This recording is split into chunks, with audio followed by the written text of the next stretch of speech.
sea la paz de Dios. Estamos en un estudio de la epístola de los Hebreos. Sabemos que la epístola de los Hebreos, a diferencia de la otra epístola, la epístola de Pablo, de Jacobo, de Pedro y de Juan, hace una distinción. Sabemos que las cartas de los apóstoles tienen salutaciones, tienen el autor y tienen también al destinatario. Pues la epístola de los Hebreos es una carta la cual no tiene autor y no tiene el destinatario, pero una carta la cual nos revela muchas cosas, la cual nos enseña algo muy importante, que nosotros como creyentes en nuestro Señor Jesucristo tenemos que tener muy claro. Sabemos pues que la carta de los Hebreos, a lo que nosotros le llamamos carta, pues no es una carta, es un sermón. Es un sermón por medio de la estructura, cómo está estructurada la carta. Pues sabemos pues que se trata de un sermón, a lo mejor de un creyente de segunda generación. Pues lo sabemos por lo que él mismo escribe en las cartas. Si te queda para escuchar los estudios, pues te darás cuenta qué versículo es donde él menciona, puede que él fue uno de los que aprendió de los apóstoles. Sabemos que Pablo aprendió directamente de nuestro Señor Jesucristo, por lo tanto Pablo queda totalmente descartado de ser el autor de este libro. Bien, la epístola a los Hebreos, el enfoque, el énfasis, la verdad que predomina en estas cartas, en esta epístola, es que tenemos un sumo sacerdote, y ese sumo sacerdote es nuestro Señor Jesucristo. Ese es el énfasis de la epístola. Sabemos también de que aunque no salgan destinatarios, por la estructura de la epístola, por la tipología que tiene de cuestiones del Antiguo Testamento, sabemos que le habla a hebreos, a personas que conocen de la Torá, a personas que conocen de la ley, que conocen del Tanaj, de la ley de los profetas. Se sabe que está hablándole a personas que el autor, al parecer el autor de los Hebreos, tiene como prioridad enfatizar algo primero, que el sacerdocio. Y es lo que vamos a ver en el estudio de hoy. Entonces, el escritor de los Hebreos enfatiza que en su epístola pues el sacerdocio de nuestro Señor Jesucristo, y esta epístola está destinada a personas que conocen de la ley. Es importante. Entonces, el sacerdocio que él nos presenta aquí es un sacerdocio distinto, ¿no? Es un sacerdocio, el sacerdocio que nos dio el Señor Jesucristo. Él nos ha constituido reyes y sacerdotes. Por ende, entonces tenemos que entender el sacerdocio. Bien, comencemos. Dice, capítulo 1, dice: Dios, habiendo hablado de muchas veces y de muchas maneras. Bien, aquí hay que entender algo. Mire cómo parte directamente el autor, cómo va planteando directamente lo que Dios ha hecho. Dice, Dios habiendo hablado muchas veces. Esto es de muchas partes y de muchas formas en otros tiempos. Esto es de muchas maneras, son dispensaciones. De muchas maneras son dispensaciones. Ahora, ¿qué es una dispensación? Es la forma en que Dios trata con el hombre en diferentes tiempos. Sabemos que Dios tuvo una forma de tratar con Adán. Sabemos que Dios tuvo una forma de tratar con Noé. Sabemos que Dios tuvo una forma de tratar con Abraham. Sabemos que Dios tuvo una forma de tratar con Moisés. Ahora, fueron diferentes tiempos de diferentes formas, pero no cambia el carácter de Dios. Es el mismo carácter, son sus mismos deseos, son su mismo pensar. Decir que Dios cambia es contradecir lo que dice la Escritura. Su forma de ser no cambia. ¿Por qué le digo esto? Pues porque hay una teología son dispensacionalistas, ¿no? Que enseñan de que Dios ha cambiado su forma de ser con Israel, pero que lo que Dios le prometió a Israel, ahora se lo quitó a Israel para hacerlo a la iglesia. Entonces eso es antibíblico. Entonces le hago mención a esto porque es necesario que yo le diga que estas son dispensaciones, pero no de esa forma de pensar, ¿no? De la forma correcta que enseña la Escritura. Entonces, lo que está diciendo es que Dios habló de muchas formas, en muchas partes, en muchas maneras, en varios tiempos, o sea, en muchas dispensaciones, pero con un solo carácter, porque Dios no cambia. Dice, a los padres por los profetas. La palabra aquí, padre, no se refiere a Abraham, Isaac y Jacob, sino a las generaciones de aquel tiempo hasta el momento que escribía el autor de la carta. Entonces, miren esto. Entonces, Dios habló en diferentes partes, muchas veces, y de diferentes maneras. Miren lo que está tratando miren cómo introduce el autor. Habló de muchas maneras, en muchas partes, a todas las generaciones. Eso es lo que está diciendo. Dice, versículo 2. Este versículo es importante que lo entendamos bien para no hacer una mala interpretación. Tenemos que leer bien lo que dice el texto para entender, para que no haya una mala interpretación. Dice, en estos postreros días, esto quiere decir en los últimos días, o sea, en los tiempos que estaban iniciando, ¿no?, los primeros creyentes en la fe. Dice, en estos postreros días nos ha hablado por el Hijo. Hay que tener en cuenta mucho el enlace nos, ¿no? Nos ha hablado por el Hijo. ¿Qué quiere decir esto? Está refiriéndose a ellos. En estos postreros días nos ha hablado por el Hijo.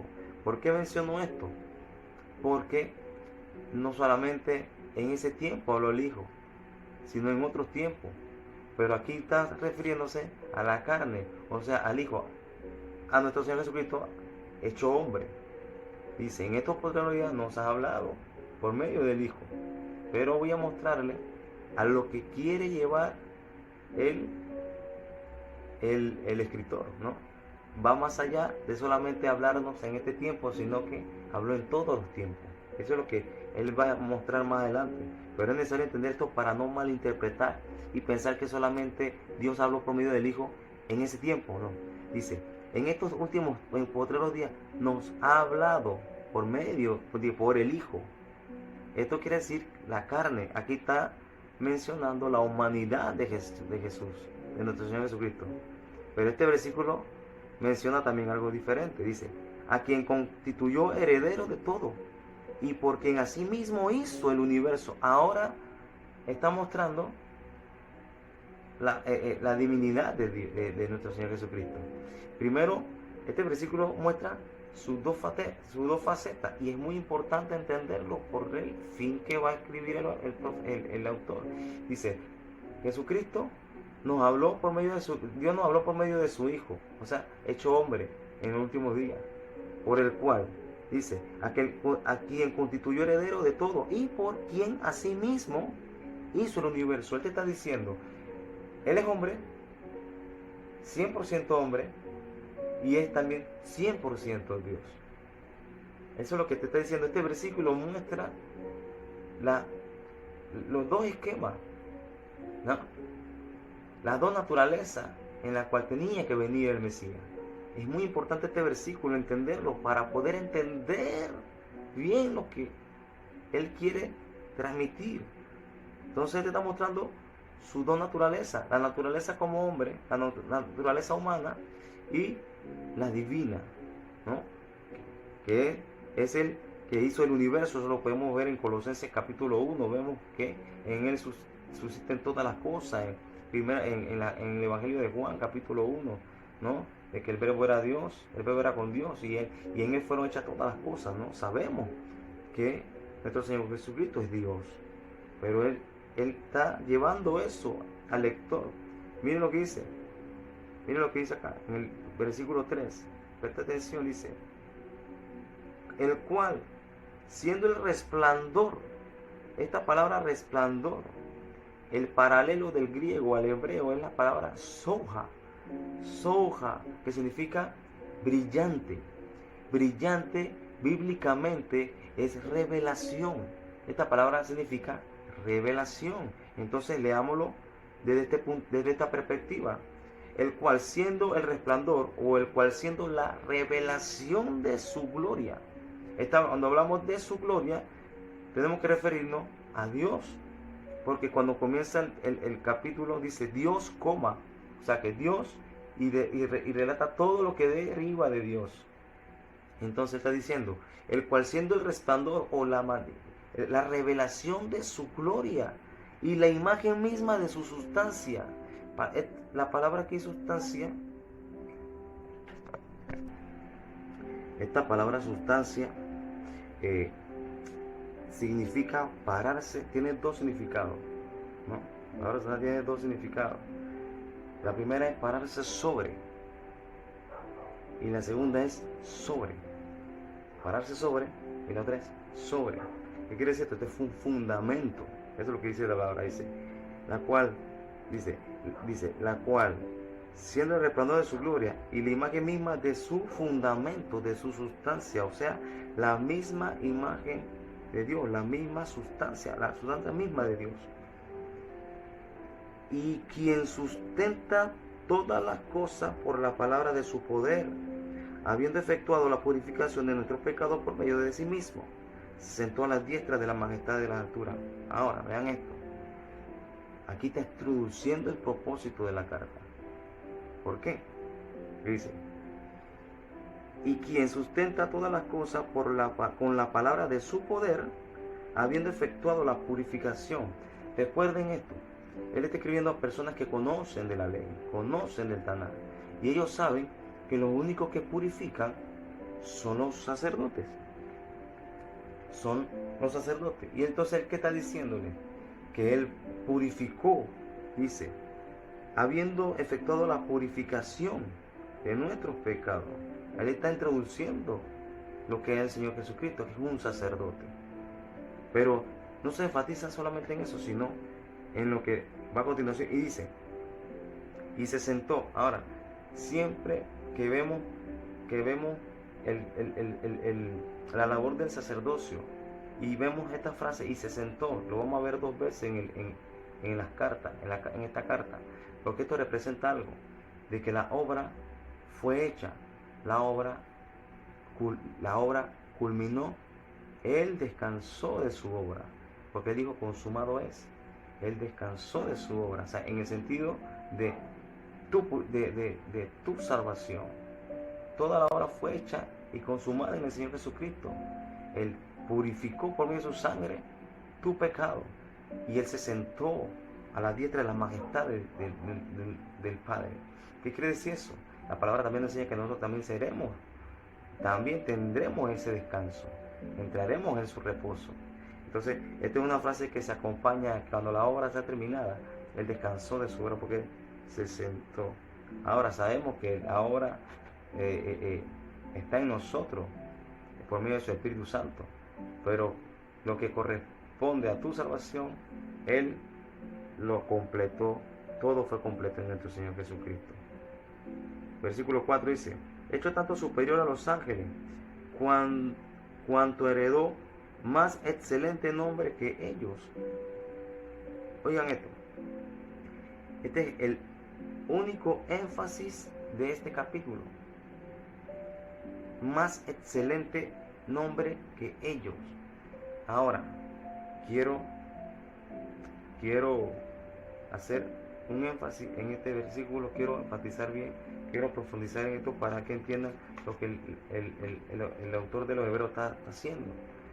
Bien, el énfasis de todo el texto de la carta es mostrar que, enseñarle que tenemos un sumo sacerdote que es nuestro Señor Jesucristo. Ahora, eso implica algo. Recuerden que él está hablando a personas que saben de la ley. ¿Qué quiere decir eso? Él está diciendo que Jesús es un sumo sacerdote. ¿Qué implica eso? Que Jesús era un hombre, fue un hombre, 100% hombre, porque en la misma epístola, el capítulo 5, dice que el sacerdote tomado de los hombres para favor de los hombres, él tiene que ser de los hombres. Mire, dice, porque todo sumo sacerdote tomado entre los hombres es constituido a favor de los hombres, en lo que a Dios se refiere, para que presente ofrenda y sacrificio por los pecados. Entonces, ¿qué está haciendo él? Antes de decirle, Jesucristo es sacerdote, o sea, Jesucristo fue 100% hombre, porque si no era hombre, no podía estar a favor de los hombres, pero él vino como hombre para estar a favor de los hombres. Entonces, ¿qué está haciendo el escritor? Está bien, antes de decirte que él es 100% hombre, quiero que sepas que él es 100% Dios también. Y él introduce la carta mostrando la excelencia de nuestro Señor Jesucristo. Por eso una y otra vez menciona que Él es el heredero de todas las cosas, que el resplandor de su gloria, la revelación de su gloria, que Él es el fundamento, en Él está sustentado todas las cosas, que Él es el purificador y que Él se sentó a la diestra de su majestad y que tiene más excelente que los ángeles. Ahora ahí está el detalle. ¿Por qué menciona a los ángeles? ¿Por qué comparar a los ángeles con nuestro Señor Jesucristo? Hay un porqué. Vuelvo y digo, está hablándole a hebreos, está hablándole a personas que son hebreas. ¿Qué quiere decir esto? La palabra ángel en el hebreo significa malach. Esto significa mensajero. Y la palabra ángeles es malachim. Son mensajeros. Ahora, ¿por qué es importante esto? Porque si vas al Antiguo Testamento, sabemos que hubieron mensajeros al pueblo de Dios, y que los ángeles son mensajeros. Ese es el significado en el hebreo, simplemente son mensajeros. Ahora, existe el ángel de Jehová, ¿no? El ángel de Jehová. Ángel viene del hebreo el malach, que significa mensajero, de malach, mensajero, y malachim son mensajeros. Es por eso que en el Apocalipsis se mencionan los ángeles a las 7 iglesias. Son mensajeros, son los que portan el mensaje de salvación, son los que portan el mensaje, ¿no?, que viene de Dios. Entonces, hay que saber distinguir entre los ángeles, como estamos acostumbrados a conocer lo que son los seres espirituales, y la palabra malach, que es mensajero. ¿Por qué digo esto? Porque aparece en el Antiguo Testamento el ángel de Jehová. El ángel de Jehová. La pregunta es, que es el mensajero de Jehová. Como dice Malaquías 3.1. Vamos a leer Malaquías. Aquí mismo tengo el libro. Malaquías 3.1. Malaquías.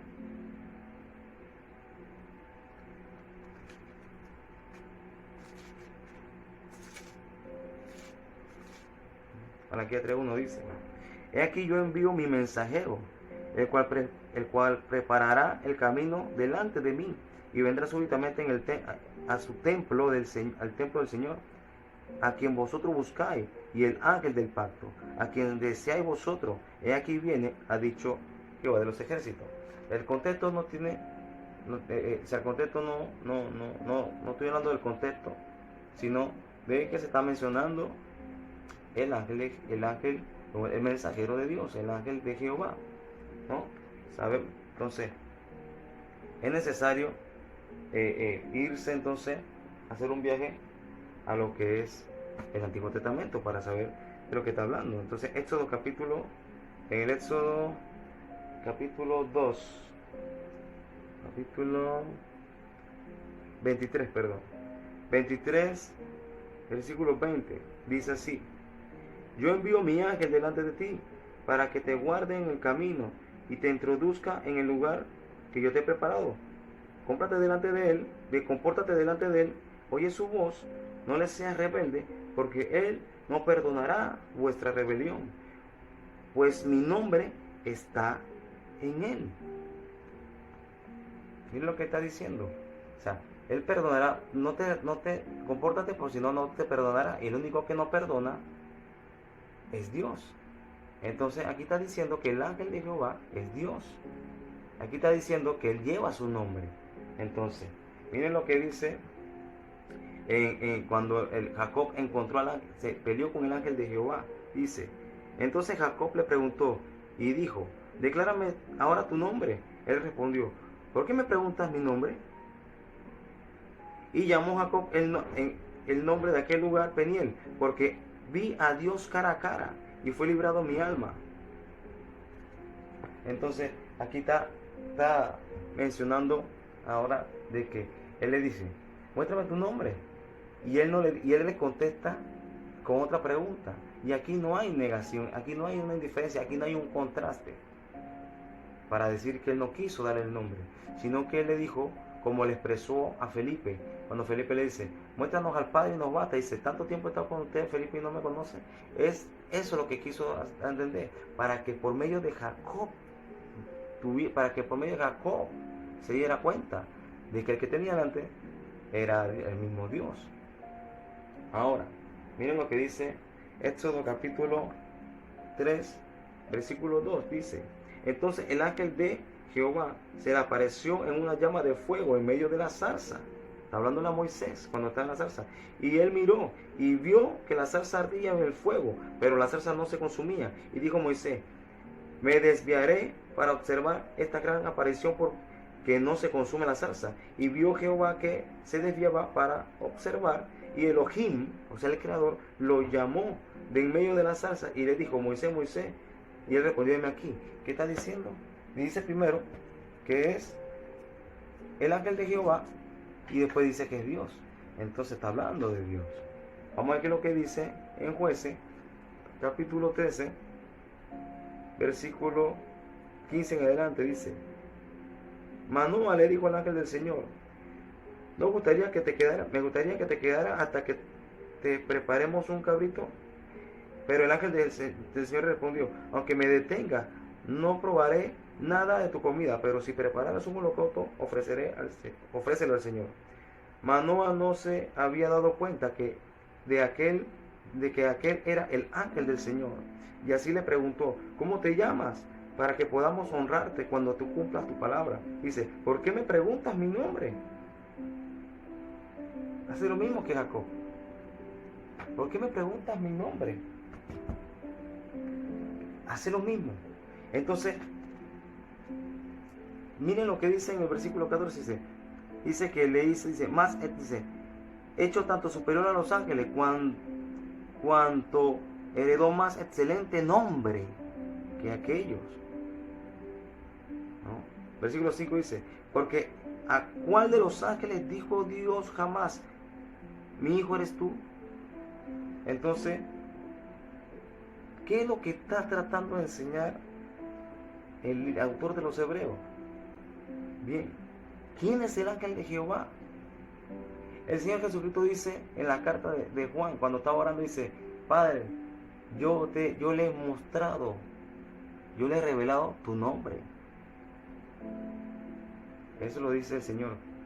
¿Quién es el ángel de Jehová? Es nuestro Señor Jesucristo. Él es el ángel de Jehová. Es Yeshua. Él es el creador. Lo dice en Juan 1:3. Dice que en él fueron hechas todas las cosas. En Colosenses 1:16, 17 y 18. Dice que en él sustentan todas las cosas. Léalo.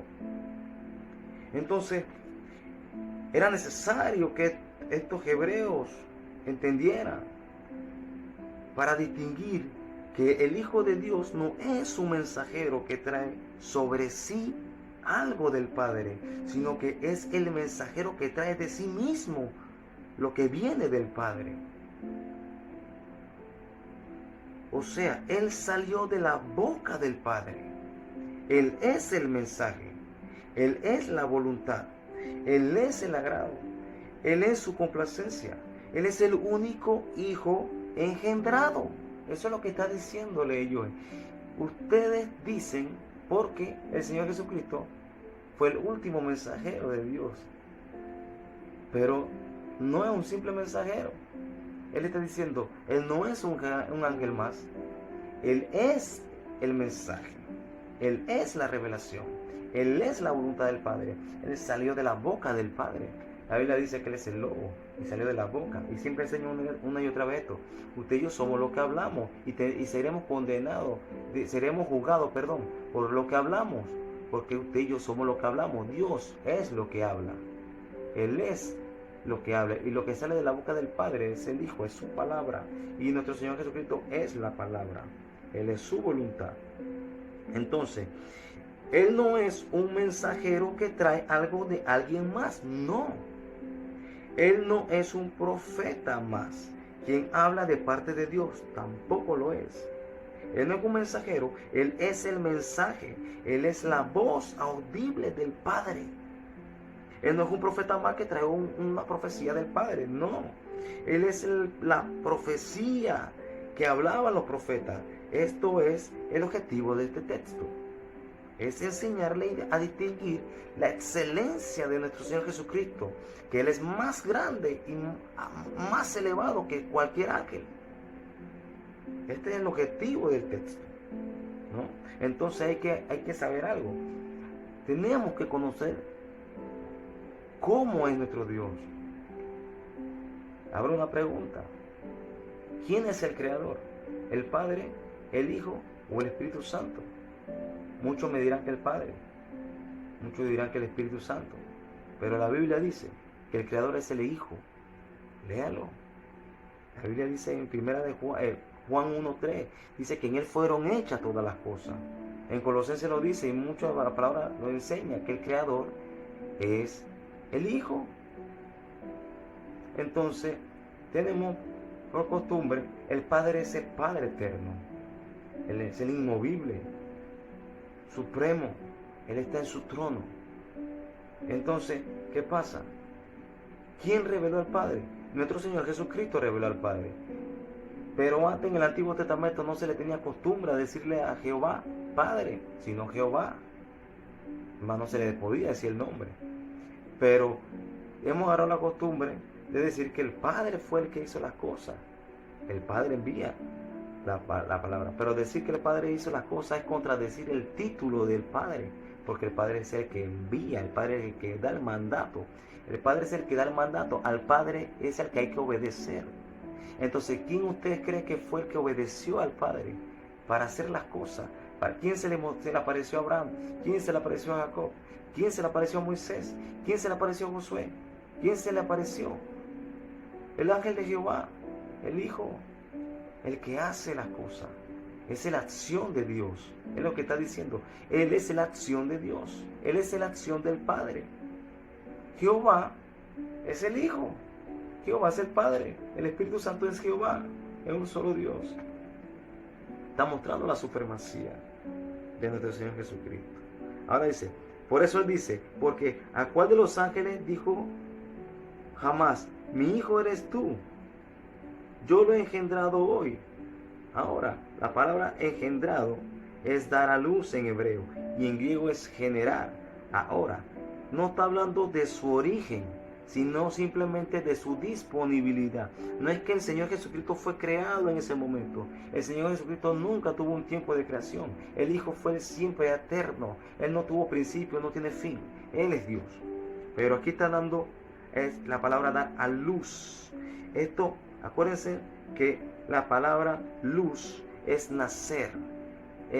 Bíblicamente es revelar. Esto es lo que el Señor Jesucristo le decía a Nicodemo. Nicodemo, tienes que nacer de nuevo. Y Nicodemo no entendía que para entrar al reino es por revelación de la palabra. Es por revelación del reino. Cuando tú eres nacido nuevo, tú eres un hijo renovado por la renovación, por la revelación, porque Él es el Espíritu que a ti te da la revelación del cielo. Entonces, el Señor Jesucristo, aquí dice, mi hijo eres tú, yo te he engendrado hoy.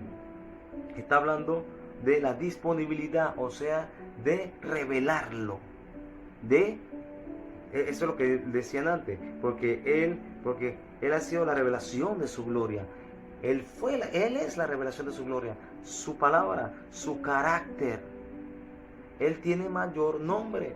Eso es lo que está diciendo. ¿Cuál es tu nombre? ¿Él no me conoce? Yo soy el Dios de tu padre Abraham, Isaac y Jacob. Es mi carácter, el que conoce al Hijo, conoce el nombre de Dios. ¿Qué nombre le reveló el Señor Jesucristo a los discípulos? No se registra en los evangelios, porque está hablando de su carácter, su forma de ser, su forma de pensar, su forma de su voluntad, su deseo, su anhelo. Ese es su carácter, ese es su nombre. Y Él dio a conocer su nombre, la forma de ser del Padre, por medio del Hijo. Ese es lo que nos está enseñando. Y dice, y otra vez, es muy importante esto, cuando la palabra dice otra vez, hace referencia a las Escrituras, y para ese tiempo la Escritura era el Antiguo Testamento, y si ven, siempre toma nota del Antiguo Testamento, y en esta epístola hay mucha referencia al Antiguo Testamento. Dice, otra vez dice, yo seré a él padre, y él me será mi hijo. Aquí que vemos, muy interesante. Cuando usted escucha esta frase, yo seré a él padre y él me será por hijo, está hablando de redención. Redención. Yo le seré a él por padre y él me será por hijo. Está hablando de la redención. Y otra vez, cuando introduce al primogénito en el mundo, dice, la palabra primogénito es el único hijo engendrado. Eso es lo que quiere decir. No como muchos piensan, que como es el primogénito, él fue creado. No crean esa teología. Eso no es lo que enseña la palabra. La palabra aquí, primogénito, está hablando naturalmente. Él es el unigénito. ¿Por qué es el unigénito? Porque es el único hijo engendrado. Recuerden que nosotros somos llamados hijos. Y en la Biblia también se registra de que a los ángeles se les llama hijo. Ahora, aquí dice que cuando dice, ¿a quién de los ángeles llamó hijo? ¿Qué quiere decir? Que ellos no fueron engendrados, ellos fueron creados. ¿Por qué? Porque ellos no salieron de Dios. Ellos no salieron del Padre. El único hijo que salió del Padre es nuestro Señor Jesucristo. Él es el unigénito. Aquí dice el primogénito porque es el que resucitó. Dice, y otra vez, cuando introduce al primogénito en el mundo, por eso el que resucitó, dice, adórenle todos los ángeles de Dios. Adórenle todos los ángeles de Dios. Al único que se adora es a Dios. Ahora, este es el Salmo 97. Si lo lean, ¿no? Y se dan cuenta de que siempre se hace referencia a la palabra. Siempre toman como base y fundamento el Antiguo Testamento, porque todo es profecía. Adórenle todos los ángeles de Dios, ¿no? Ciertamente, versículo 7, presten atención, este es muy importante. Ciertamente de los ángeles dice, el que hace a sus ángeles espíritus y a sus ministros llama de fuego. Muchos separan este texto y hacen diferencia de que primero habla de los ángeles y después habla de los profetas o de los siervos o los hombres, pero no, está hablando solamente de los ángeles, porque dice, el que hace a sus ángeles espíritu y a sus ministros llama de fuego. Esto está en el Salmo 104. Vamos a buscar el Salmo 104 para que vean algo. Salmo 104 dice, Salmo 104, versículo 4 dice, el que hace a los vientos, vientos es la misma palabra que espíritu. El que hace a los vientos sus mensajeros. Y acá dice, el que hace a sus ángeles. Acuérdense que ángel significa, ángeles es malajim, mensajeros. El que hace sus ángeles, espíritus. Y acá dice, el que hace los vientos, o espíritu, sus mensajeros. Y las flamas de fuego, sus ministros. Está hablando de los ángeles. ¿Qué está diciendo el escritor aquí? Que ellos son, por su naturaleza, manifestaciones de la gloria de Dios. Ellos reflejan la gloria de Dios. Pero el Hijo no refleja la gloria de Dios. Él es la gloria de Dios. Él es la esencia de Dios. Él es la revelación de su gloria. Él no tiene que reflejarlo porque Él es. Él es su revelación. Él es su esencia, su sustancia, como lo leímos en antes. Dice, versículo 8, dice, mas del Hijo dice, tu trono, oh Dios, por el siglo del siglo. Esto es, está mostrando su divinidad. Los ángeles no son divinos, ellos son seres espirituales. No podemos decir que ellos son divinos. Eso es herejía. El único divino es Dios. Y aquí está mostrando la divinidad de nuestro Señor Jesucristo. Porque es el énfasis de este capítulo. Mostrar la divinidad del Señor Jesucristo para poder introducir lo que el escritor quiere enseñar, que es que tenemos un sumo sacerdote, pero está enseñando de que no solamente fue hombre, sino que también es Dios. Eso es lo que está enfatizando una y otra vez. Porque ellos saben de la ley. Ellos saben de la ley. Dice, tu trono, oh Dios, por el siglo del siglo, cetro de equidad. Es el cetro de tu reino. Esto es justicia. Esto es el carácter de Dios. Aquí está hablando, cuando hablamos de reino, siempre tenemos que tener en cuenta el reino, la nueva Jerusalén, que Él va a traer su cetro. Sabemos que Él va a traer el trono a la tierra, a la nueva tierra. Y ahí ese cetro, esa va a ser su carácter, esa va a ser la forma de gobernar, esa va a ser la forma de regir, va a ser su justicia. Ahora, si tú amas a Dios, tú amas su justicia. Si el Señor es tu Señor, entonces tú eres un pregonero de justicia. Entonces tú eres un pregonero de lo que Él es. Si tú amas su justicia, entonces tú te enfocas en el cetro de su trono. Tú te enfocas en lo que es realmente el Señor. Porque para eso hemos sido llamados, para pregonar la justicia, para obrar en la justicia, para ser hombres de paz. Porque Él es el príncipe de paz, Él es rey de justicia. Y que más adelante, en el texto de las cartas, te enseñarán eso. Muy bueno este libro, wow, te enseña muchas cosas, te revelan. Dice, versículo 9, has amado la justicia y aborrecido la maldad. Esta palabra maldad es nomos. La palabra nomos en el griego es para la palabra Torah, pero con un prefijo adjunto, que es la letra alfa, que significa negar. Entonces esto es negar la Torah, esto es negar su voluntad. Entonces, ¿qué es lo que Él aborrece? Negar su voluntad, lo que va en contra de su palabra, lo que va en contra de su deseo. Esta palabra también maldad es también la palabra iniquidad, nomos, que es en contra de la ley, en contra de la Torah, en contra de su voluntad. Eso es lo que te está diciendo aquí. Has amado la justicia y aborrecido la maldad, nomos. Por lo cual te ungió, oiga esto, te ungió Dios, el Dios tuyo, con óleo de alegría. Este óleo de alegría es la palabra Shemen Sepson, que significa ungido con alegría. Entonces, te ungió con alegría más que a tus compañeros. Y tú, oh Señor, en el principio fundaste la tierra. Recuerden, Jesucristo es el creador. Pero tú, Señor, oh Señor, en el principio fundaste la tierra y los cielos son obra de tus manos. Tiene fundamento lo que te estoy enseñando. El Señor es el creador porque Él obedece al Padre.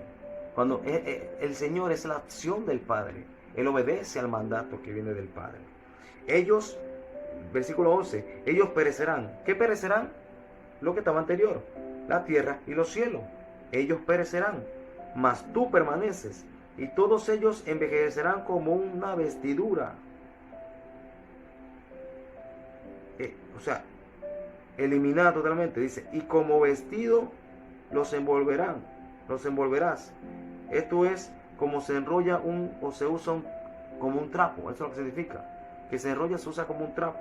Dice, como un vestido los envolverás y serán mudados, pero tú eres el mismo. Tú eres el mismo, y tus años no acaban. El énfasis de esto: el Señor es eterno. El Señor es eterno. Pues, ¿a cuál de los ángeles dijo Dios jamás: siéntate a mi diestra? ¿Por qué? Porque los ángeles no hicieron la obra de redentora. Ellos no hacen la obra. Ellos no crearon. Ellos no son. Esto que te revela: ¿quién creó? ¿Quién fue el que descansó? El Señor. Porque el que descansa, mira, porque descansó de su obra. La obra de tu salvación, toda fue hecha en la mano del Señor, aleluya. Y aquí hay una gran revelación. Cuando se hicieron los cielos, cuando se hicieron la tierra, cuando Él formó la tierra y ordenó la tierra, estaba el Señor ahí. Por eso los ángeles no se sentarán a la diestra, porque ellos no hacen la obra. Ellos no son los creadores, el creador es el Señor. Hasta que ponga a tus enemigos por estrado de tus pies. Siéntate tú a mi diestra hasta que ponga a tus enemigos por estrado de tus pies. Versículo 14. ¿No son todos espíritus ministradores enviados para el servicio a favor de lo que serán herederos de la salvación? ¿Usted sabe qué quiere decir esto? Nosotros somos ministros del Señor porque servimos a alguien mayor. Y ellos dicen que son ministros de nosotros. Ellos nos sirven a nosotros. ¡Wow! Este es el énfasis de este pasaje. Que el Señor Jesucristo no solamente es 100% hombre, es 100% Dios. Porque ¿qué está diciéndote? Él está diciendo, Él está introduciendo, hay un sacerdocio, pero no solamente es de hombre. Hay un sacerdocio que no viene de la tierra. Hay un sacerdocio que viene del reino de Dios, del reino de los cielos. Y ese sacerdocio viene del que es eterno, del que no fue creado y que no tendrá fin. En pocas palabras, es un sacerdocio eterno, eterno, eterno, que no acaba, que nunca acaba. Y creo que se me va a acabar el tiempo, pero en el capítulo que viene les mostraré el carácter, cómo tenía que ser el sacerdote, cuáles eran las condiciones y la forma de ser del sacerdote. Y verás la forma de leer la Biblia de una manera distinta de los evangelios también. Bueno, que espero que te haya servido esta palabra, que sea de edificación, porque el objetivo es que seas edificado y puedas interpretar la palabra con profundidad y entendimiento interpretando correctamente la palabra. Eso es lo importante de esto, que cuando leas la Biblia puedas entender qué es lo que realmente está mostrándote el autor, conocer el oyente y el propósito de lo que se escribió, ver el enfoque. Eso es lo importante. Bueno, mi hermano, paz, que Dios te guarde.